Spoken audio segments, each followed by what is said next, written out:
जम्मू कश्मीर के तमाम लोगों ने जेकेपीसीसी के बारे में सुना ही होगा। जेकेपीसीसी वो एजेंसी है जिन्होंने बड़े बड़े कॉलेजेस, जो गवर्नमेंट इंफ्रास्ट्रक्चर हैं, रोड इंफ्रास्ट्रक्चर हैं, बड़े बड़े ब्रिजेस हैं, उन्हें तैयार किया। और कई अहम काम जो है जेकेपीसीसी ने जम्मू कश्मीर और पैरेलली लद्दाख में करवाए हैं। लेकिन अब एक ऐसा मूवमेंट आ गया है कि जेकेपीसीसी के मुलाजिम जो लगभग 2500 हैं, वो पैरेलली जम्मू और श्रीनगर में हड़ताल पे बैठे हैं। पिछले 1 महीने से लगभग होने जा रहा है और 2500 मुलाजिम पिछले 5 महीनों में बिना तनख्वाह में काम कर रहे हैं। ये तमाम मुलाजिम हैं जम्मू के जेकेपीसीसी का जो मुख्यालय है वहाँ पर ये बैठे हुए हैं और प्रदर्शन भी कर रहे हैं। और बड़ी बात यह है कि जो मुखिया है इस एजेंसी के, जो एमडी हैं, वो ही नदारत है, उनके बारे में पता ही नहीं है कि वो कहाँ पर हैं। तो ये लोग पेन डाउन स्ट्राइक करके, काम काज करके, बंद करके बैठे हुए हैं और मांग यही कर रहे हैं कि आप हमें सैलरी रिलीज कीजिए, क्योंकि पिछले 5 महीने से बकाया है। यहाँ पर प्रेसिडेंट है। सर, क्या नाम है आपका? मेरा नाम राजेश खजूरिया। साहब, मुझे ये बताओ, जेकेपीसीसी के बारे में सभी लोग ये जानते हैं कि ऐसी एजेंसी है जिसने बहुत काम करवाया, चाहे जम्मू कश्मीर में हो, लद्दाख में हो। अब इसकी ऐसे सूरत हाल क्यों हो गई कि प्रोजेक्ट्स भी नहीं कर पा रहे हैं कोई, और तनख्वाहें, सबसे बड़ी बात, जो मुलाजिम है उनको 5 महीने सैलरी नहीं मिली। आखिरकार ये वजह क्यों बनी है? वजह सारे इसलिए बने कि हमें 2-3 साल से काम ही कोई नहीं मिला है। जो मिले हैं वो भी टेंडरिंग पे मिले हैं। पहले हमारा ये होता था कि 10%, 15% या 20% में हमें काम मिलते थे। 10, 15%, 20% का मतलब है कि मुलाजिमों की पे उसी में से निकलती थी। जब जो हमारा पिछला पैसा पड़ा हुआ था उसी में से 2-3 साल से पे निकल रही थी। और अगर बात करें, ये सारे सिचुएशन क्या आर्टिकल 370 हटने के बाद शुरू हुआ था? जी। तो क्या वजह क्या लगती है, गवर्नमेंट इसको लेकर इतना क्यों एकदम से साइडलाइन ही कर दिया पूरी जेकेपीसीसी को? क्या इसको कोई मर्ज करने की तैयारी है, या फिर परफॉर्मेंस इस तरह की नहीं थी जिस कारण गवर्नमेंट ने इसको इस तरह से ही बिल्कुल डिग्रेड कर दिया कसम से? सर, मर्ज की तो तैयारी चल रही है। हाँ। तो जब हमें पहले हमारा ये होता था कि चीफ इंजीनियर होता था। हाँ। चीफ इंजीनियर जाते थे, काम शाम लाते थे। उसके बाद IAS अफसर, KS अफसर आए, ईगो में रहते थे वो।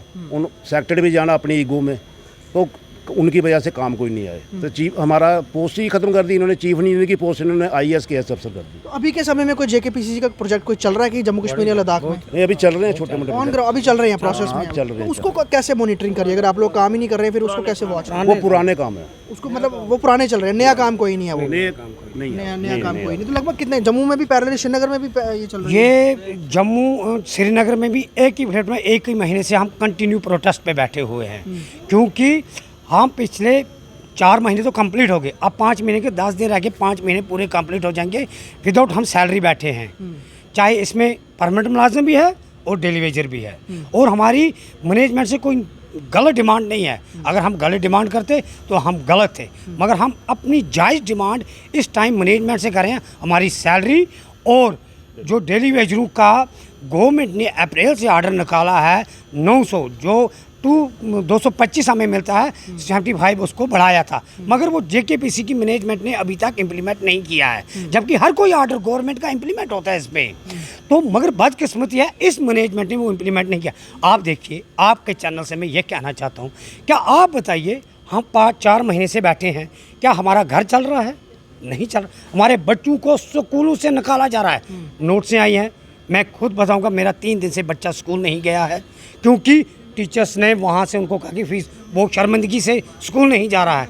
हमारे आजकल देखिए, आजकल का दौर क्या है, हर घर में मेडिसिन है। हमारे पेरेंट्स हैं मेडिसिन के लिए दवाइयाँ, पैसा नहीं है।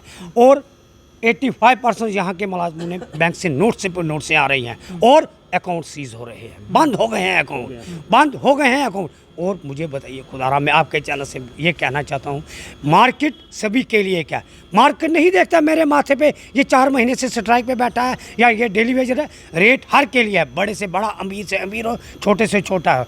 मगर मुझे भी नहीं, मैं एक चीज़ आपसे जानना चाहूँगा, ये शुरुआत आखिरकार कब से होना शुरू हुई? क्योंकि जैसे अगर कोई डिपार्टमेंट वीक होता है, उसको लेकर गवर्नमेंट की उतनी इस तरह की सिचुएशन क्यों बनी? क्या गवर्नमेंट को जेकेपीसीसी की ज़रूरत ही नहीं है? सर से जब से 370 लगी है ना, उसी के बाद ये पोजीशन बनी, जब से हटी है। हाँ। अच्छा, तो उसमें कुछ हमारे अफसरान की भी गलती है। हाँ। क्या गलती मानते हैं उनकी आप? करप्शन के बारे में कुछ फंसे, मतलब करप्शन के चार्जेस थे, या करप्ट इस तरह का कुछ? हाँ, उसी वजह से इन्होंने फिर हमारे ऊपर IAS अफसर, KS अफसर बैठाए, चीफ इंजीनियर छोड़ के। मतलब तो- करप्शन ही एक मेन कॉज आप हाँ समझ करप्शन पर सर एक चीज़ है ना, जो हमारा ये छोटा मुलाजिम है ये क्या करेगा? करप्शन तो की होगी बड़ों ने, हमारा छोटा मुलाजिम क्या करेगा? अगर इंक्वायरी बैठानी है बैठाओ आप, जिन पे बैठानी है, हमें तो पे दो, हम तो पे डिपेंड है ना। हमारा तो पे हमारा पैसा अभी सर हमारे पास इस समय 19 करोड़ पड़ा हुआ है, हमें 2-3 सैलरी ये दे सकते हैं पर नहीं दे रहे हैं। लेकिन उसके बाद क्या होगा फिर जब वो खत्म हो जाएगा? नहीं सारा मर्ज का चल रहा मर्ज का चल है, रहा है। मर्ज का चल रहा और वो डेली वेजर्स का क्या होगा? है वो सर अभी उनका कोई नहीं कुछ नहीं पता। वो घर पे लटके हैं कि नौकरियां। आप परमानेंट हैं डेली वेजर हैं? सर अब तो ना हम परमानेंट रहे हैं ना डेली वेजर रहे हैं, हमारी एक ही हालत कर दी है हमारी मैनेजमेंट ने। मुझे ये बताइए, पहले भी यहाँ पे एमडी आते थे, आईएएस आते थे, केएस आते थे, लेकिन जब से ये वाले जो अभी प्रेजेंट हैं, ये वाले एमडी जब से आए हैं, एफसी आए हैं, हमारी हालत सर ये हो गई है। हमें इन लोगों ने, दोनों बंदों ने हमें ज़मीन पे बिठा दिया। जो पहले भी लगाए थे गवर्नमेंट ने, हमारी हिफाजत के लिए लगाए थे, हमें पे की कोई दिक्कत नहीं आई, कामों की कोई दिक्कत नहीं आई, काम भी लाए। ये नहीं है कि पे हम गवर्नमेंट से ले रहे हैं, नहीं, हमारे पास जो बजट होता है, गवर्नमेंट हमें काम देती है, कामों का पैसा देती है, उसी में से हमारी पे निकलती है और उसी में से ही ठेकेदारों को पैसा जाता है कामों का। नंबर 2, जब से ये 2 बंदे इधर लगाए हुए हैं, ये वाले शरबन साहब, इन्होंने हमारी वो हालत कर दी है, हमारे बच्चों का निवाला छीन लिया है, हमारे माँ बाप के मुंह से रोटी छीन ली है, हमारी दवाइयाँ छीन ली हैं, गाड़ी के किराए तक नहीं हमारी जेबों में। हमारा मुलाजिम कहाँ से पैदल आ रहा है? ये अपने हैशो राम जे पूरे मिल रहे हैं इन दोनों अफसरों को, दोनों को। मैं एलजी आपके माध्यम से एलजी साहब को यही कहूँगा, क्या हमारी इनको हमारे घर वाले नहीं दिख रहे हैं? हमारे बच्चे नहीं दिख रहे हैं? स्कूलों से निकाले जा रहे हैं इन बेचारों के। आप यकीन मानिए, हमारे बीच में 2-3 मुलाजिम की, मतलब 2 जम्मू में, 2 कश्मीर में, इसी प्रोटेस्ट में पैसों की वजह से, दवाई की वजह से डेथ हो गई है। क्या इस मैनेजमेंट का फ़र्ज़ नहीं बनता था उनके घर जाना? क्या गवर्नर ग्रीवेंस सेल में या फिर उस तरह से कोई ऐसा आप लोगों ने अब एनवायरनमेंट तैयार किया कि उन तक बात जाए, या उनको नोटिस में है ये बात कि आप लोग पिछले 1 महीने से लगभग जो प्रोटेस्ट में बैठे हुए हैं? एक दिन एमडी साहब आए थे, ऊपर बैठे थे, खाली हमारे पास नहीं आए।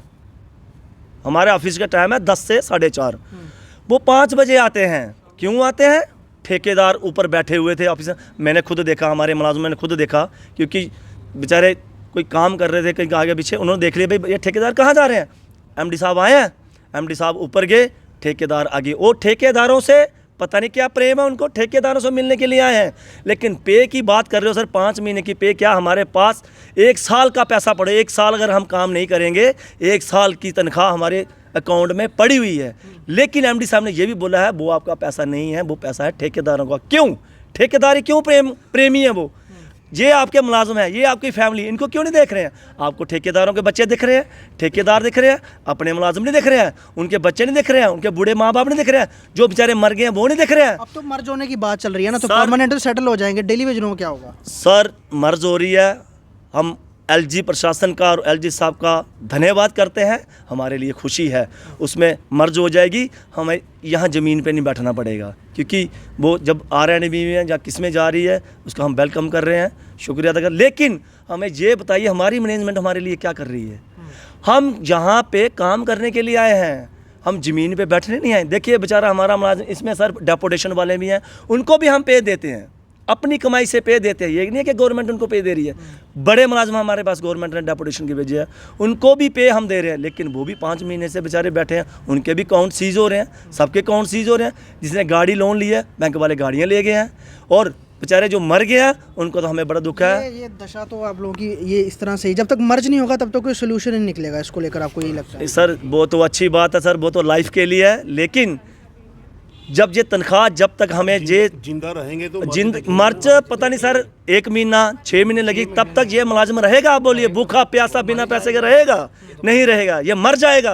और कुछ मर गए हैं, ये अलग बात है, मर्ज की अलग बात है। लेकिन हम 5 महीने से जहाँ पे बैठे हुए हैं सर, हमें कोई पूछने के लिए नहीं आया। हमारे एक एफसी साहब लगाए हैं गवर्नमेंट ने, वो आज 30 दिन हो गए, 1 महीना हो गया हमें प्रोटेस्ट पे बैठे हुए, आज तक वो हमें नहीं दिखे। कहाँ है, कहाँ नहीं है? क्या गवर्नमेंट इनको यहाँ भेजती है? इनको पूछती नहीं आप कहाँ हो? 1 महीने से आपकी फैमिली इधर रो रही है, चिल्ला रही है, धूप में बारिश में, सब कुछ आपसे मांग रही है, गुहार। हम कोई जायज़ नहीं मांग रहे हैं, अपना हक मांग रहे हैं। हमने काम किया है और हम तब भी उठेंगे जब हमारी 5 महीने की सैलरी और डेली वेतनों का जो 9,000 इम्प्लीमेंट नहीं होगा, तब तक हम यहाँ से नहीं उठने वाले हैं। यहाँ पे कुछ महिला कर्मचारी भी बैठे हुए हैं, इनके वो भी इनके साथ शाना बशाना 1 महीने से बैठे हुए हैं। ये प्रदर्शन पे कर रहे हैं। जो मेल जो इनके एम्प्लॉयज़ हैं, जिसमें परमानेंट भी हैं, डेली वेजर भी हैं, ये तमाम है। लेकिन सबसे बड़ी बात ये कह रहे हैं कि पिछले 5 महीने से सैलरी नहीं मिली है और जो सरकार है उन्होंने लगभग धारा 370 हटने के बाद से इस डिपार्टमेंट को दरकिनार करना शुरू किया। कोई नए प्रोजेक्ट आए नहीं,